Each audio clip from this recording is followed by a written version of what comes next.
So today on Just One More Question, I have a very special guest, and most of you probably already recognize her. Yes, it's my daughter, Vivian. Vivian made me aware that June is actually Hip Dysplasia Awareness Month. So I thought it would be great to kind of share a little bit of Vivian's story, because this has been a big part of her formative years and high school years.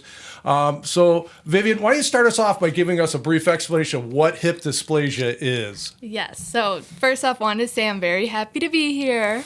But yeah, so hip dysplasia it's a congenital disorder where basically the hip joint is too shallow for the actual joint to fit in. So like where it's called the acetabulum is kind of like the top part. It's too shallow or it's disformed, and it causes a lot of issues later on once you kind of grow up and start moving more. From what I remember with the way the doctors explain it, because your hip is very similar to your shoulder. It's a ball and socket joint. So basically the ball isn't deep enough into the socket, and that's what causes problems. Yep. But you weren't originally diagnosed with hip dysplasia, were you? No. So that's a common issue with it, is that it can often be missed or just misdiagnosed in general.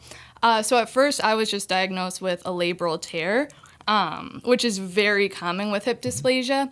But it just kind of is like putting a Band-Aid on a bullet hole. Yeah, it's a problem, but it didn't really fix the underlying cause. Right. So from what I recall is we had the initial surgery to fix the torn labrum, and then it felt better for a little while, but then the pain started to come back, and then we went back to rehab again, physical therapy again, and that just didn't take, did it?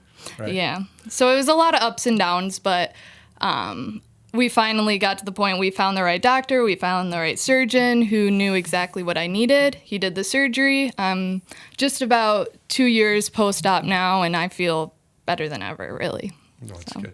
So I want to backtrack there a little bit, because this all started originally when you were about 8th grade or so, when the first symptoms. You had the first surgery when you were a sophomore, and then after that didn't take. We're going through issues and we're searching for another doctor. There was a lot of ups and downs, and this is during the heart of your high school years.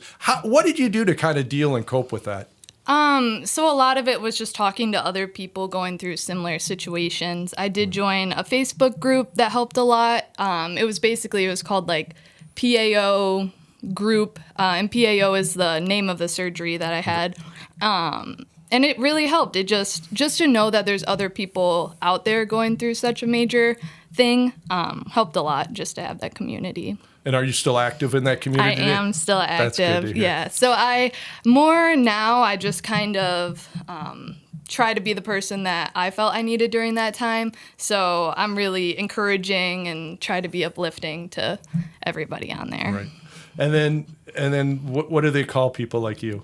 We're called hippies. That's kind of our nickname, which I take to heart. I think it's fun. It kind of puts a lighthearted twist on a not so lighthearted situation. I'm a little hurt that you didn't wear one of your hippie T-shirts. Yeah, maybe next time. Maybe next time. Well. So now getting back to your story there. Now you were misdiagnosed. You went through a surgery. It didn't take. Went through rehab again. Didn't take. We found another surgeon. We met up with Dr. Ira Zaltz. Zaltz. Sorry, you're right. With Z. Dr. Ira Zaltz. And shout out Dr. Ira Zaltz. There you go. We'll make sure to get his information in the comments. But anyhow, what amazed me with him too is that he diagnosed you within like 15 minutes. Right. He knew right away what was going on. And how did he diagnose you? Pretty much just from watching me walk. Right. It was pretty much, he watched me walk. He looked, a little bit, I don't want to discredit his diagnosing abilities. But, he looked at my scans and watched me walk. And, I told him, we both told him the whole story, and he knew right away, pretty much. Right. Yeah, I concur. I remember that. And one thing I really liked about Dr. Ira Zaltz there, too, is that I really liked the way he treated you and talked to you. even though I was in the room every meeting, every appointment, even though you were very young, you were a young teenager at the time, he would talk to you and as though you, because you, and in your defense too, you presented yourself well. You had already researched a lot. You've done your homework online, Right. And so he treated you like a young adult, like you were, opposed to talking down to you like a child, which Right. I give him a lot of credit for. Right. So what advice do you have for other people who may be dealing with chronic hip problems or pain of any sort? You know, what is your advice? My main advice would be that nothing's permanent, Okay. even if it is. It's just important to stay true to, who you are throughout it and don't let it control you. Stick and stay with the people that love you and try to focus on that. Even if it is a permanent situation, there's always a brighter side. Like, I always think that my situation taught me so much about just like, what do I actually want in life? What do I actually want to do? Because when your only priority is healing and getting better, it really puts a lot of stuff into perspective, if that makes sense. That's very mature of you to say, actually, I would say.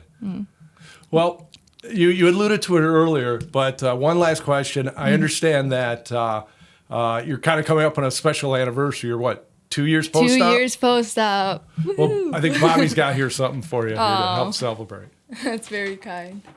So there you go. Oh, thank you. So congratulations. Thank you. Very proud of you, and your father loves you. Oh, I love you too, Dad. There you go.